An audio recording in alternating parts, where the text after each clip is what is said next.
Я приветствую всех участников фестиваля языка. Спасибо за приглашение. И к этому мероприятию я подготовил небольшое видео. Думаю, оно выйдет где-то на полчаса, может быть максимум 35 минут. О хакасском языке, что я сам делаю в нем, чем я занимаюсь. Ну, коротко, это будет материал о медиаромане в стихах на хакасском языке. Что есть медиароман и как эта идея реализуется в хакасском языке. Вот об этом расскажу коротко и покажу слайды. Итак, мы начнем со слайда, где заявлена тема выступления «Хакасский медиароман в стихах как идея нового текста». Конечно, это мое свободное суждение, не имеющее права, возможно, да, право на истину в последней инстанции, но тем не менее это моя своя собственная мифология, скажем, да, мое понимание того, чем я занимаюсь. Сама идея медиаромана, она, конечно, возникла из традиционного понятия романа, стихотворного романа, имеется в виду романа в стихах. И я вот хочу немного рассказать об этих отличиях. Дело в том, что традиционное понимание романа в стихах исходит, ну, я взял этого автора от Михаила Михайловича Бахтина. Мне кажется, он очень хорошо обосновал эту идею. Мне кажется, лучше его идею романа никто не преподал, имеется в виду, не дал фундаментальную хорошую базу понятия романа в связи с развитием этого стиля письменной речи, я бы так сказал. И что меня привлекло у Бахтина? Ну вот я тут взял некоторые цитаты. Допустим, он в «Эпосе и романе» пишет следующее. Изучение других жанров аналогично изучению мертвых языков, изучение же романа, изучению живых языков, притом молодых. Это моя цитата, выделена мной. Конечно, меня привлекло то, что крупная форма романа – суть явления живого языка. Михаил Бахтин, он пишет, что жанр эпоса, если мы будем рассматривать традиционный эпос, это состоявшийся жанр, и об эпосе мы обычно говорим, вот, что это наше великое прошлое. И Михаил Бахтин пишет вот следующее. Память, а не познание, есть основная творческая способность и сила древней литературы. Так было, и изменить этого нельзя. Предание о прошлом священно. Вот здесь надо будет подчеркнуть. Нет еще сознания относительности всякого прошлого. Опыт, познание и практика будущее определяет роман. Дело в том, что хакасская культура, ведь она очень близка к эпосу. Мы вот еще знаем живой эпос. Если сравнивать западную культуру, европейскую культуру в целом, да, то там уже живого эпоса нет. Гомер это автор, живший многие тысячелетия назад, и многие не знают эпоса. Там понятно, что есть другие крупные формы, но тем не менее современный Запад, вот нынешний Запад, он не знает живого эпоса. Он потерял его давно. А хакасская культура до сих пор знает эту культуру. И до сих пор мы слушаем эти вещи, богатырские сказания в живом исполнении. Это происходит до сих пор по настоящее время. И очень интересно, конечно, наблюдать, каким образом коррелирует между собой живой эпос прошлого, да, культура прошлого, и современная письменная культура, в коей роман является крупной формой. Это, конечно, продолжение эпоса. И Михаил Бахтин очень ярко и емко описывает разницу этих явлений, разницу эстетики этих явлений. И меня, конечно, это привлекало, и мне было интересно. Я сделал ставку на становление романа. Дело в том, что я сам эпос не сказываю, но меня привлекает, конечно, эта культура, и тем не менее я подумал о том, а нельзя ли роман каким-то образом не то что оптимизировать. Иначе говоря, я увидел следующее, что появились новые технологии, а если следовать идеям Бахтина, то ведь вся культура прошлого, ведь это идея письменной культуры. Ну, я сейчас об этом буду говорить дальше. Ну, вот сама идея медиаромана, конечно же, она исходила из хакасского эпоса. Ну, в первую очередь я отмечаю еще раз, это работы Бахтина, там у него несколько произведений, да, слово о романе, роман и эпос, и ряд других произведений, из которых, из этих теоретических работ я подумал о том, что можно создать некое произведение, которое бы обращалось в будущее. Да. Эпос – это прошлое, которое нельзя изменить, а роман – это будущее. Вот об этом говорит вот Михаил Бахтин. Тут красным подчеркнуто: опыт, познание и практика будущее определяет роман. Ну вот дальше смотрите, в хакасской культуре я уже говорил, эпос – это живая культура. И, конечно, мы эту живую культуру до сих пор познаем, постигаем и слушаем в живом исполнении. У нас есть Вячеслав Кучинов, который сказывает богатырское сказание «Айдолы» на хакасском языке. Он знает этот эпос, и мы видим, как на самом деле воспринимается культура эпоса. Мы понимаем, что это есть на самом деле. Мы слышим живой голос. И он до сих пор есть, эпос имеется в виду. Конечно, в хакасском наследии богатырских сказаний сотни произведений. Я тут дал всего несколько наименований. Можете посмотреть, да. Ну и, конечно, я хочу сделать акцент на следующее. Наряду с тем, что у нас есть эпос, конечно же, авторы, которые уже обратились к письменной культуре, они стали думать о крупной форме. И вот Моисей Романович Баинов, один из тех авторов, который написал роман в стихах на хакасском языке. Это, конечно, уже новое совершенно явление для нашей культуры, для хакасской культуры. Вот этот вот роман называется «Таң солбынында туғазов» или «Встреча во время восхода утренней звезды». Об этом романе можно долго рассказывать, это очень интересное явление. И я хочу еще раз подчеркнуть, вот Моисей Романович, наряду с тем, что он написал роман в стихах, он продолжил идею богатырских сказаний эпоса. И у него есть хантонис, по-хакасски называется хантонис в русском переводе. Это произведение, исполненное в стиле богатырских сказаний, но художественный язык Моисея Романовича, он более красочен. Ну, на мой взгляд, опять-таки, да.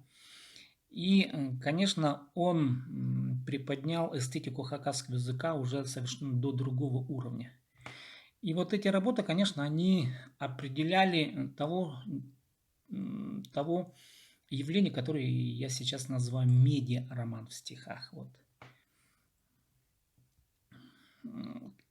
Тут нужно еще указать на следующие причины медиаромана. Дело в том, что если мы возьмем все крупные жанры, литературные жанры, я имею в виду крупные, в том числе Гомер, если мы возьмем также Вергилия, Энеиду, да, я беру самые такие известные работы, на которые я, ну, можно сказать, оглядывался при продумывании идеи медиаромана. Конечно же, это Данте, конечно же, это Божественная комедия, конечно же, Гёте, Фауст, конечно же, это поэмы поэтов Востока, Среднего Востока. В данном случае я взял примером Алишера Наваи. Алишер Наваи – это Пушкин, понятно, да, Евгений Онегин. И роман в стихах на хакасском языке, конечно, это Моисей Баинов. Но смотрите, что у них общего. Дело в том, что все эти авторы, они писали свои работы в технологиях книжной продукции. То есть, иначе говоря, бумага – это базовая технология. А что такое бумага? Это немой текст. То есть текст, он без звука и без визуализации. Ну, понятно, что технологии не могут позволить себе, бумажные технологии не могут себе позволить живую речь. И с приходом компьютерных технологий появилась возможность переосмысления явления текста. Ведь художественный текст, что есть художественный текст? Это информация, заложенная в книжной, ну, в бумаге, да, в книжной продукции. Вот. Ну, понятно, что художественный язык – это форма изложения или форма передачи информации. А в компьютере уже стали возможны живая речь и визуализация того, о чем человек думает. Вот это очень важное отличие того, что чем занимались или с помощью чего автор высказывали какие-то свои идеи, с помощью чего они решали возможности эстетического восприятия текста. Вот. Конечно, все это ограничивалось бумагой. Ну, нельзя было выйти за пределы бумаги, да. А в компьютерных технологиях это все уже меняется. И, соответственно, я стал называть то, что вот сейчас делаю, не просто романом в стихах, а медиароманом в стихах на хакасском языке. Почему медиароман и что это такое? Ну вот я уже тут немного ответил, что есть современный стихотворный текст в контексте ценности художественного произведения. Надо будет обратить внимание, что отличие компьютерных технологий от бумажных, да, вы сейчас здесь видите, я уже тут говорил, что в компьютер можно вставить сканы фотографий, гифки, живые рисунки, да, аудиофайлы, живую речь можно поставить, можно вставить видео, ну, любую движущуюся картинку можно вставить в компьютер. Вот это вот базовое отличие. И, конечно, понимание текста, оно выходит за традиционное понимание просто того, что написано буквами, да. Текст здесь уже расширяется до аудиофайла, до видеокартинки, до фотографии, даже до рисунков. Рисунок – это тоже явление текста, то есть смысла текста, передача информации имеется в виду, а не просто начертание строк, да, стихотворных строк. И понимание текста тут уже расширяется. И моя задача была посмотреть, каким образом традиционный текст коррелирует с современными технологиями, с компьютерными технологиями в данном случае. И, конечно же, вот при написании романа, вот начало вы видите здесь, да, это вступление к роману. И вот первый медиакомпонент, который я вставил, это вот обычный скан. И тут как раз речь идет во вступлении, как возникает роман, почему роман, для кого роман, зачем роман. В общем, на хакасском языке в стихах все это проговаривается. То, что я сейчас проговаривал здесь, да, в стихах то же самое проговаривается. Как бы объясняется читателю, что такое вот это вот произведение, это во вступлении. Но далее вы видите вот элементы аудиофайла. Здесь уже в ткань стихотворных текстов, стихотворных строк вкладывается некий аудиофайл, который каким-то образом должен коррелировать с контекстом сюжета, того, что рассказывается в медиаромане. Вот элементы живой визуализации. Вот сами элементы живой визуализации я потом покажу в конце слайдов. Но пока тут в виде презентации даются вот такие вот начертания образа элементов визуализации. Тут есть начитка. Я своим голосом начитываю стихотворный текст и, в общем, визуализирую каким-то образом бегущие строки стиха. Ну и таким образом, зачем вообще пишется роман, медиароман? Какова основная базовая идея? Я тут пытался расписать все это дело, о чем роман, какова фабула, кто там действующие лица. Ну, в общем, я сейчас просто зачитаю. Основная задача, конечно, это же исследовать новый языковой стиль медийных технологий. Это попытка создания новых эстетических ценностей и даже мировоззрения на базе хакасского языка. Почему мировоззрение? Тут потом я буду пояснять. Это мировоззрение Тенгри или научное мировоззрение, проще говоря, мировоззрение космоса. Фабула. Что и кто там чем занимается? Основной действующий герой – это поэт. И он что делает по фабуле? Начинается с того, что поэт вызывает на диалог, на айтыс. Это в традиции народов Сибири и Средней Азии, когда вот на айтыс приходят люди, и они состязаются в искусстве слова. Вот таким образом поэт вызывает на айтыс хайджи. А хайджи – это фундаментально важный творческий символ человека, да. И нет статуса выше хайджи. Это самый высокий носитель всех духовных основ человека вообще. И вот поэт вызывает его на творческое состязание, выяснить или выяснять, ну, грубо говоря, кто крутой, да, поэт или хайджи. И вот они там состязаются в искусстве слова, в искусстве игры на чатхане, это все там визуализируется, проигрывается, то есть это можно все услышать.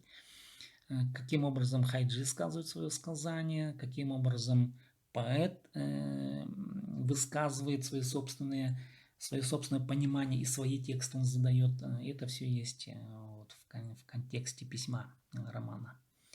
Дальше, после того, как он общается, поэт общается с хайджи, следует диалог с музыкантом-хамасистом.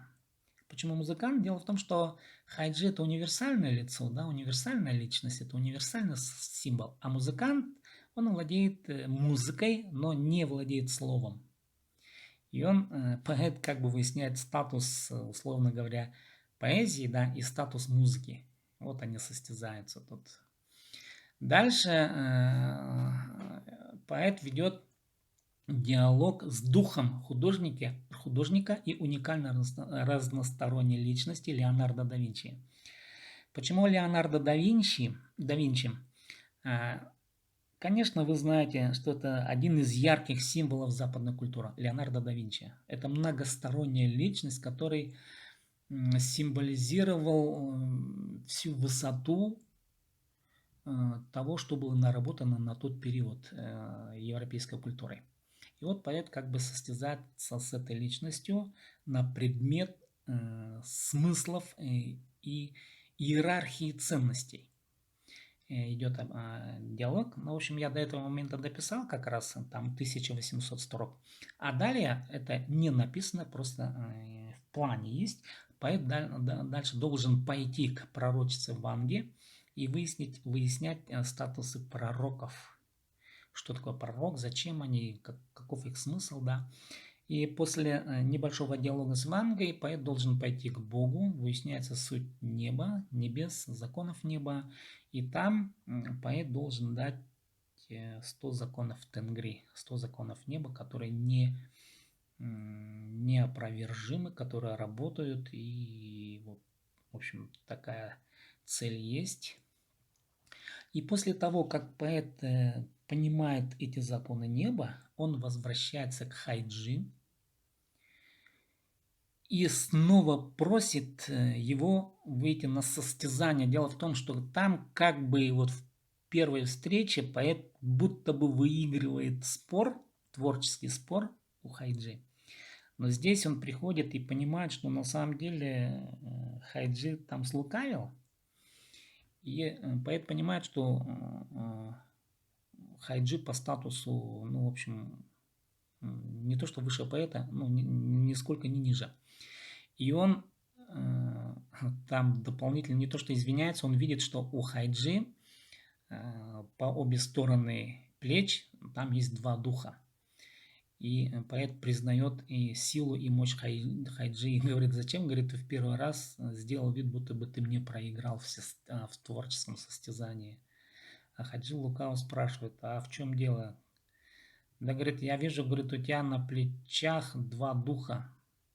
А ты что, говорит, раньше этого их не видел? Нет, говорит, не видел, я их не заметил. А сейчас ты видишь. Хайджи переспрашивает у поэта. А поэт говорит, да, сейчас-то вижу. А как ты, говорит, их видишь? И кого ты там видишь? И поэт называет, он кого там видит. Духа Творца, духа знаний и духа Творца. Вот два духа. Дух знания и дух Творца. А ты, говорит, это значит, их не видел раньше? Нет, не видел. И вот таким образом заканчивается вот этот диалог, и поэт просит снова уже у Хайджи рассказать богатырское сказание. Вот этим заканчивается фабула Медиаромана в стихах. Ну вот, конечно, какие еще базовые идеи были вот в медиаромане? Ну, понятное дело, что как бы надо было еще соотнести культуру Востока, в данном случае вот хакасскую культуру, да, или культуру Сибири, да, или народов Сибири с культурой западной цивилизации. Вот я говорю, что сами-то компьютерные технологии пришли с Запада, но понимание неба в западной цивилизации до сих пор внятно не оформлено на самом деле. Вот. И здесь поэт как бы заявляет и претендует на то, что космос понимается неадекватно многими исследователями Запада. Я имею в виду с точки зрения знаний и с точки зрения физики. Сегодняшнее явление как большого взрыва, допустим, темной материи или черных дыр, она неадекватная интерпретация космоса. А есть другой вариант космоса, и поэт об этом заявляет, что космос, он другой, чем то, что предлагают нынешние адепты западной, скажем, культуры космологии. Вот как бы такая апелляция к тому, что есть современная хакасская культура, хакасский язык знает космос адекватно. Вот я это хочу точно сказать. И, конечно, здесь еще есть некоторая такая творческая задача, попытки выяснений корреляции с работами Данте. Почему Данте? Дело в том, что Алигьери Данте, по сути, он дал оценку всей западной культуре, которая есть до сих пор. А эта культура, она зиждется на базе религиозных воззрений и догматов. Это христианство, конечно, одно из течений. Ислам – это уже повторение христианства, по сути, другим образом, да. Но, тем не менее, Данте дает оценку человека через призму христианских ценностей. В ковчеге Тенгри в медиаромане дается другой подход в понимании человека. Это не только явление морали, но это еще суть знаний космоса. Это другая оценка, другой подход совершенно. И, конечно, тут уже другие ценности, прорисовываются другие ценности. И эти ценности выдаются в общении с Богом. Когда поэт приходит к Богу, они общаются, и вот там эти ценности декларируются уже из уст поэта. Вот поэтому и работа называется «Ковчег Тенгри». Ну, понимаете, да, куда идет апелляция ковчег. Но и в ковчег есть, это один вариант, и ковчег Тенгри. Это разные ковчеги. Так, в общем, тут, конечно, нужно говорить обязательно о стиле. Дело в том, что когда Бахтин заявлял о том, что роман это есть разноязычие, разностилевое явление, там же в своих работах он четко подчеркивает, что выбор язык сам является стилем. Вот это вот новшество, которое я раньше не знал, и поэтому для двуязычного автора выбор языка это по сути есть выбор стиля. Хакасский язык это, конечно, стиль. Русский язык, конечно, наш стиль, да, то есть само явление. Мы обычно стиль понимаем узко, да. А тут я подчеркиваю, что медиароман написан именно на хакасском языке. Дело в том, что в русском языке подобная работа уже практически невозможна. Знаете почему? Русский язык уже отработан, я имею в виду эстетика русского языка, как самое высокое явление, самый высокий художественный стиль, он уже отработан Пушкиным, Александром Пушкиным. И сейчас, сколько бы людей не писало на русском языке романы в стихах, и даже если они напишут медиароман, они все равно будут блеклым оттенком Пушкина на самом деле, потому что превзойти Пушкина просто уже невозможно по факту бытия русской цивилизации. Это уже невозможно. В основе, вот, в фундаментальной основе русского мировоззрения, конечно, стоит Пушкин. То есть это смысл и явление русской цивилизации. Вот. Ну вот как-то так. А хакасский язык это другая ситуация, это другой стиль. Поэтому роман пишется на хакасском языке, потому что Пушкина нельзя превзойти, а в хакасском языке что-то и кого-то можно. Вот. Не то, что превзойти, но высказать какие-то новые смыслы. Ну а теперь о технических характеристиках и формальных свойствах медиаромана.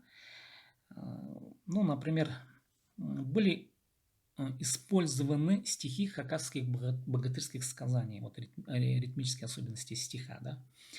Это первое. Второе. Стих песенных тахпахов. Он отличается от эпической стихотворной речи.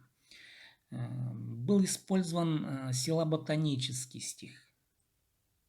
Он, конечно, отличается от первых двух, от богатырских сказаний и песенных тахпахов, от стиха песенных тахпахов. И был использован еще двухиктовый стих. Всего написано пока 1800 строк, и вот эти вот все ритмические рисунки, они были использованы. Ну и какие особенности строф? Были использованы терцины, строфы богатырских сказаний, тахпахи, двустрочные стихи, сонеты, четверостишие. Ну, в общем, пока вот такой небольшой набор. Ну вот, тем не менее, это есть. Так, а теперь из медийных компонентов что там есть? Там есть мелодические импровизации на хомоссе, я их раньше наигрывал. Есть речитатив эпического стихотворного текста. Есть песни тахпахи под исполнение хомоса. Это все можно услышать, уже есть. Из видеоряда пока там только пару вещей буквально. Это исполнение хакасского тахпаха под хомос. И второе, начитка голосом визуализированного стиха. Дело в том, что предполагается сделать, если будет, конечно, все хорошо, сделать десятки, а возможно и сотню видеокомпонентов визуализированного стиха, скажем так. Ну, это типа нечто напоминающее видеопоэзию в современной эстетике. Ну вот, где можно читать роман? У меня был сайт раньше, он там висел в интернете. Честно сказать, что-то у меня там денег не хватило, но я решил это перенести к себе на компьютер, и пока он существует вот в таком виде. В виде сайта, но его можно всегда скопировать и передать другому человеку. Он в любом компьютере это можно будет воспроизвести. Есть такая система Open Server. Вот это портативная бесплатная программа. И вот на этой базе сделан сайт.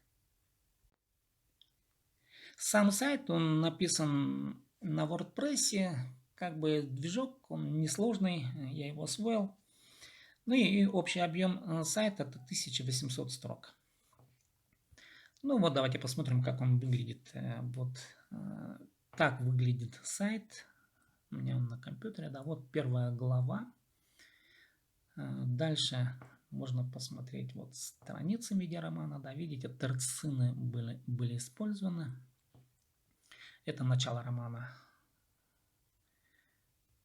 Так, дальше. Вот есть такие компоненты. Вот смотрите, вот здесь был использован зеркальный текст. Тут идет общение с Леонардо да Винчи. А Леонардо да Винчи, как многие знают, наверное, он писал еще зеркальным текстом. Ну, вот у него была такая особенность. Одна из особенностей того, как он записывал свои собственные тексты. Но это подражание, понятное дело, Леонардо да Винчи. Но стих на хакасском языке это. Дальше идет, вот он общается с Леонардо, и он как бы говорит, что смотри, вот я тоже умею писать, как ты-то. Ну, в общем, дальше у них общение идет. Поэта с Леонардо да Винчи. Ну и реальная хакасская речь в медиаромане. Давайте я пока на этом закончу саму презентацию того, что есть, то, что я сумел подготовить. И хочу поблагодарить всех тех, кто посмотрел вот это видео. Ну и вот спасибо фестивалю языка, конечно, за то, что они приглашают вот и дают возможности высказаться.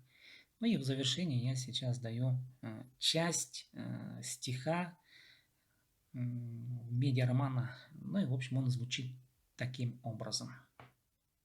Шүрті сізі шамдығы соды парып, шүрік хлинің ағынын біле тұры, тадыр табын кибіл септе салып, сестің сеске артығының қысти сабы, пұрын қылыр қиғаларын адыныппы, амдығының аламдырын хаттиялы, пасты-пысты илбіқтігілерге көгізіп, пұс-пұсқа өтерістік роман.